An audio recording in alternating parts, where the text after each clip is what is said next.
המודיעין שלנו פותחת הצצה לאחת היחידות המובחרות בצה"ל, יחידה שתהיה חוד החנית בהתמודדות הבאה של ישראל מעבר לגבול הצפוני, בין אם מדובר בלבנון או בסוריה.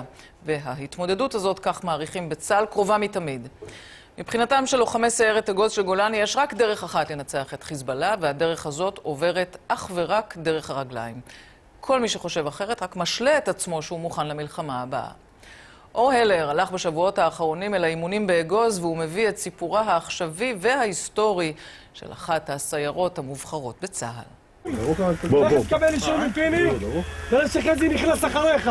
כאן קודקוד סנדק, תעצור את הכבדים, אל תוציא את הכבדים קדימה עד שחזי לא ייכנס להתקפה. אנחנו מנצחים? זרי,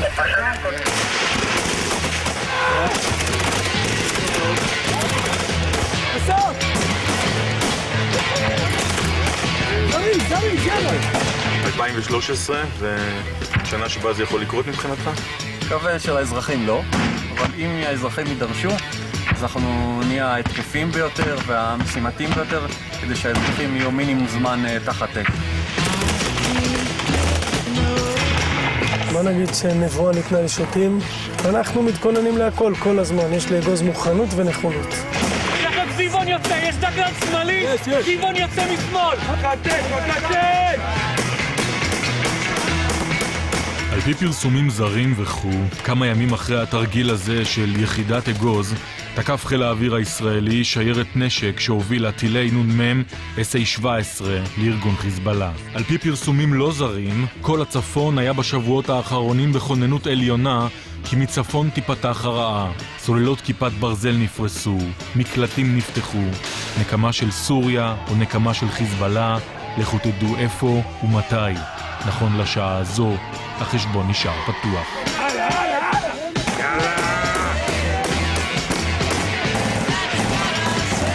על פי פרסומים ממש לא זרים, אם הצפון היה נדלק שוב, החיילים האלה של אגוז היו הראשונים להיכנס פנימה, להיכנס שוב אל הבוץ הלבנוני. במשך שבוע קראו להם את הצורה, כמעט 90 קילומטר של הליכה, ריצה והסתערות באש בלתי פוסקת. ואנחנו שברנו את הראש. מה הסוד שלהם לעזאזל? איך אתה מחזיק את עצמך על הרגליים? אני חושב שיש שני דברים. אחד זה אחריות ושתיים זה הסוכריות גומי. אני נותן לך משהו להתעסק וזה אנרגיה. כמה אתם עייפים עכשיו מ-1 עד 10? פחות ממה שציפינו. אני אשמח להתקלח לפני לישון. איך אתה מפצה את עצמך? סוף שבוע שינה וחוויות עם אשתי. אני מנסה שנתאמן יותר קשה כדי שבלחימה יהיה לנו אולי קצת יותר קל. אבל מח"ט גולני יניב אסור רק רצה עוד ועוד, עוד ג'אבל ועוד פיסטין. שקט! לטפטף אש ולהיות בשקט! יש מספר פעמים שבהם הם מרגישים שהתרגיל הסתיים, ואנחנו נותנים משימה חדשה, בשטח אחר, עם אויב אחר. הם צריכים ללמוד, להתארגן מהר מאוד, ועם הרבה מקצועיות שיש להם, רוח איתנה, ללכת קדימה ולנצח. בחורף 2013 הקונסנזוס היחיד בצה"ל הוא שמלחמת לבנון השלישית היא רק עניין של זמן. הפעם הרקטות לא יחלידו. יחידת אגוז תהיה הראשונה שתיכנס שוב ללבנון, רומן ארוך ומדמם, רומן שנצרב באש. כמעט 20 שנה אחורה, צה"ל עמוק בתוך מה שכונה אז רצועת הביטחון. חיזבאללה עובר מהר מאוד לנשקו של החלש, לוחמת גרילה. הרמטכ"ל דאז אמנון ליפקין שחק שקברנו לא מזמן מבין אז שני דברים. אחד, זאת מלחמה, ושתיים, שמול גרילה עדיף ה-M16 על ה-F16. חיזבאללה למעשה חדר לתוך אזור הביטחון בשני סוגי הקרקע האלה, והקים מאחזים קטנים של עמדות מחבלים, וכוחות שידעו לסרוק את השטח הזה, להיכנס למגע בטווחים קצרים ולעקור את השהייה הזו של חיזבאללה לא היה לנו. תת-אלוף צ'יקו תמיר ממומחי לבנון וחיזבאללה הגדולים בצה"ל היה שם כשהקימו את אגוז. בנינו את הסדר גודל של הכוחות, איך הצוותים צריכים לדעת, איזה נשק אנחנו צריכים להחזיק, איזה ציוד אישי, מה הקשירויות שאנחנו צריכים, מסוקים, יכולת שהייה, יכולת הסתתרות. התוצאות באו מהר, צ'יקו תמיר הוביל את אגוז לשורה של מבצעים בשנות ה-90, עמוק בלבנון, לקרבות מטווח אפס בחיזבאללה, תוך שימוש באותן שיטות שלהם ממש. כוחות קטנים, ניידים, מוסווים, בתוך הסבך, בתוך הבוץ. במשך חודשים ארוכים למדנו את השטח, את הקרקע, את החיות, את המזג האוויר, עד שהגענו למצב שבו צוותים של היחידה היו נעים בתוך השטח הזה, והיה מאוד קשה לאתר אותם ולשמוע אותם, ומצד שני אנחנו ידענו לאתר מהר. נפתלנו, אנחנו בדרך הערבה. ספטמבר 97, אסון השייטת, 12 לוחמים נהרגים, גופתו של לוחם השייטת איתמר איליה נשארת בלבנון. המשא ומתן עם חסן נסראללה תקוע. האם לקחתם את קוראקין איתכם? להמריך עכשיו, להמריך עכשיו. כמה ימים אחר כך יוצאת אגוז למבצע בעומק לבנון, נוף פראי הם קוראים לו, על שם הנופים הנפלאים בג'בל סוג'וד. מתחילה התקלות שהיא מתחילה בכוח אחד שרודף אחריהם ומאבד את המחבלים בתוך הסבך. הצוות שלמרות שהיה מופנה לכיוון אחר הסתובב מהר אחורה, הם פתחו באש וכבר במכת אש הראשונה מאוד מאוד קצרה, ממש כדורים בודדים וזה הסתיים. אבל משהו באינסטינקטים ובניסיון של צ'יקו תמיר מדליק אצלו את כל הנורות האדומות. למה לעזאזל חיזבאללה כל כך מתעקש לחלץ את גופת אחד המחבלים שנהרגו? כוחות הסיוע של חיזבאללה, מרגמות, המקלעי נ"מ, כולם מופעלים בעוצמה די גבוהה, ורק יום למחרת בצהריים חזרנו מהמבצע, עברתי דרך הבית, קמיסה התקשר אליי, אמר לי, תשמע, הגופה שהבאתם זה הגופה של הבן של נסראללה. תפיסת גופת האדי נסראללה הראתה שלכל האבא יש רגשות, גם אם קוראים לו חסן נסראללה. המשא ומתן התחדש, איתמר איליה הובא לקבר ישראל.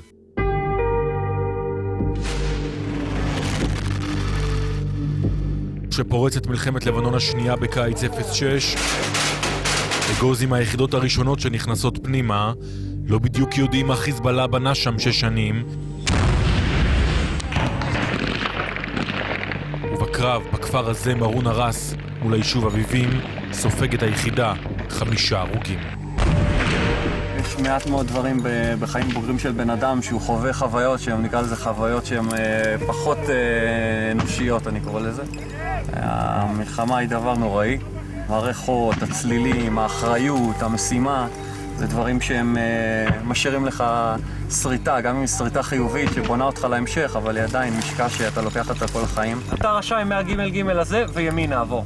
סגן אלוף פיני שמפקד היום על אגוז היה סגן מפקד היחידה בקיץ 2006. הניסיון הקשה ההוא נוכח היום בכל תרגיל כמעט 7 שנים אחרי. הם מלווים אותי ככה לכל התמונות שאני הולך, גם בנוף הפסטורלי הזה, איפשהו בצדדים יש תמונות של האנשים האלה ביחד איתי. יניב אסור, מח"ט גולני, היה במלחמת לבנון השנייה, מפקד גדוד 51 בקרב הזה, הקרב על בינצ'בל, שבו איבד 8 מלוחמיו, ובראשם סגנו, רב סרן רועי קליין, זכרו לברכה. מנסים לשמור על קור רוח, לא מתרגשים יותר מדי. מה שעובר בראש בקרב כזה זה הרצון קודם כל לעמוד במשימה.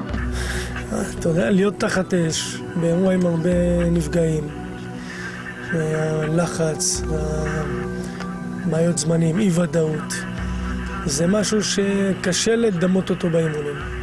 אתה לא יכול לסמלץ מה קורה כשחבר נפגע לידך ונהרג. זה... או סמג"ד שלך. או סמג"ד שלך. אם תרצו, זה משהו משותף בין מח"ט גולני למפקד אגוז בחורף 2013. סגן אלוף פיני כמפקד גדוד 12 איבד גם הוא את סגנו, את רב סרן אלירז פרץ, ברצועת עזה לפני 3 שנים. אלירז, עומד אני כאן יחד עם משפחתך, חבריך, פקודיך ומפקדיך, במעלה הדרך מול קברך הפתוח. הוא היה מפקד הגזרה בזמן שאני הייתי בבית, ותוך כדי זה שבכלל הייתי בדרך לנופש עם אשתי, אז שמענו את האירוע ועצרנו באמצע והתחלנו לחזור חזרה לגזרה, רק לצערי בזמן הנסיעה כבר הוא ידעתי שהוא כבר נפגע.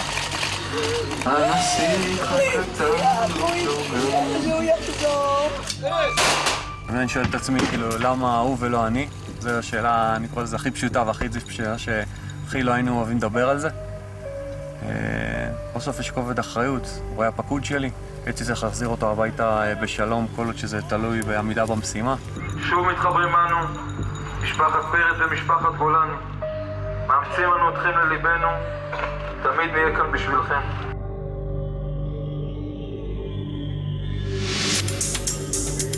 במבצע עמוד ענן, יחידת אגוז הייתה מהיחידות הראשונות שגויסו. לא מכיר, לא יודע, לא פגשתי משימה שגולני לא עמדה בה.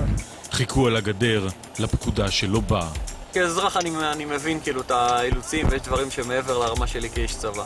אבל כמו שתמיד אני מספר את הסיפור שזה כמו שחקן כדורגל שמשחק כל החיים שלו, מתאמן כדי לעלות לליגה. אז אני אומר, אולי זה נצטרך קצת בצורה ילדותית, אבל הליגה שלי זה שדה הקרב. גם היום יש במטה הכללי קולות בכירים כמו מפקד חיל האוויר אמיר אשל, שטוענים גם במלחמת לבנון השלישית ידבר קודם כל חיל האוויר. ומנגד, צ'יקו תמיר מסתובב היום בכל קורס מפקדים בצה"ל שמוכן לקבל אותו ומטריע בשער. הקונספציה שגויה, צה"ל נערך למלחמה הקודמת. זה צבא שנבנה לעצור את הצבא המצרי והצבא הסורי והעיראקי והאחרים שיגיעו, שרצו לפלוש לשטח מדינת ישראל. צמצמו אוגדות משוריינות כבדות ולא רלוונטיות, ובנו עוד יחידות רגלים מיוחדות ללבנון, בפרפרזה שלנו, בנו עוד יחידות אגוז. צה"ל חייב להשתלט על האיום הזה, גם של הרקטות וגם של הגרילה, על הקרקע. אני לא רואה כרגע את צה"ל במבנה הנוכחי שלו, יודע להתמודד עם זה. אין מקום שלוחם חיזבאללה יהיה לא בחזית ולא בעומק שאנחנו לא נגיע אליו. בכל זמן, בכל מזג אוויר ובכל שעה אנחנו נגיע לכל נקודה שהוא משגר רקטות או טילים לעורף מדינת ישראל. ובתוך כל הוויכוח הפנים צה"לי הזה, מח"ט גולני ומפקד אגוז הם מבחינתם רק מחפשים לרוץ קדימה, מחפשים ניצחון, בעידן שבו הניצחון כל כך זמני, כל כך מוזר, ניצחון חמקמק. איך יראה הניצחון הזה? ואיך זה שבסוף חיזבאללה נחייב להפסיד. הם ידעו שהם הפסידו? אחרי שהתפזר לעשן ויצאו בהצהרות שהם ניצחו, הספרו את המחבלים ההרוגים, את התשתית, הם יבינו. יאללה, תודה. תודה שבאתם. תודה שהזמנתם.